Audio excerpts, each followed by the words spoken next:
حبيس ومدرسة الزرافات التمس في احضان كل الامواج الهائجة وتألمت كل العبارات المتبعثرة كي تنشد انشوده رائعة الغرام تقطع الطريق على كل العبارات الحزينة.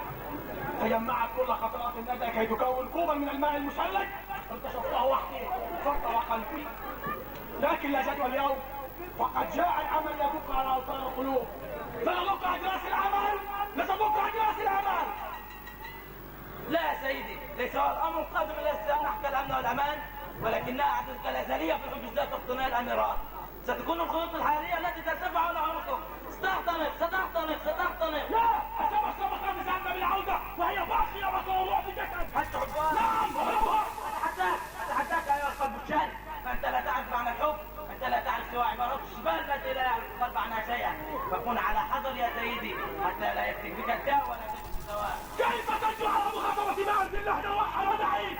أنا سيد لصداقتي من أنا ومن تكون؟ العفو والسماح يا سيدي، فنعرف جيدا من انا ومن تكون، ولكن الحكمه تقتضي النصيحه، فهل ابخل عليك بها؟ عندما أطلب منك النصيحة لكنك أحدثت الوسط تشميزاتي فليصطف هذا الفارس.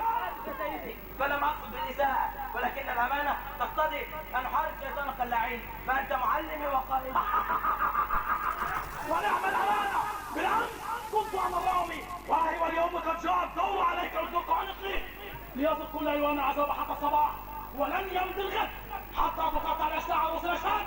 امضوا به. صدق حسن. نعم اتركني وشأني.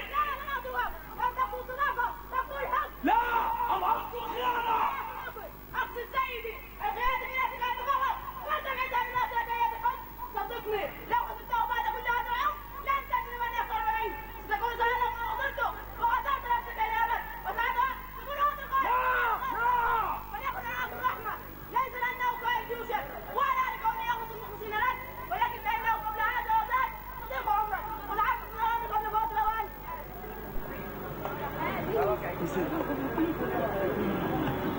شاء الشر كاد أن يفتك به الضمان لها سقط.